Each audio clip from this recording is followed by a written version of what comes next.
আসসালামু আলাইকুম আমার ফেসবুক ভাইয়েরা, সব প্রবাসী বাইরে ঈদ মোবারক।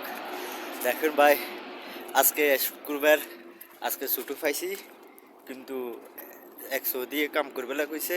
এখন কাম করি আয়, দেখেন আতা এখনো লোদ কাম করি আয়। কয় টাকা দে বিকেলে আপনাদেরকে দেখাবো কয় টাকা দে। বাইরে বিদেশের বাইরে বই থাকলে লস। আমি বুঝি একটাই, দিনে মিনি করি আমরা বাংলাদেশের থেকে আসি 4 লাখ 4.5 লাখ টাকা খরচ করে, তো ওই টাকাটা উঠাতে হবে ভাই, যেভাবে হোক। আপনি নিজের একটু শরীরের একটু ইয়ে করতে হবে, যে একটু পরিশ্রম বেশি হবে। পরিশ্রম বেশি হইলেও কি আপনার টাকার জন্য আইসেন এই দেশে, সবার জীবনে টাকার জন্য আইসেন, তো টাকাই কামাই করতে হবে ভাই। এটা হইলো ভাই প্রবেশ, বই থাকলে লস। তো আজকে যেমন আমি শুক্রবার ডিউটি শেষ, ছুটির দিন হিয়া পর আমি ডিউটি করে আইছি 100 দিন। দেখেন হাতের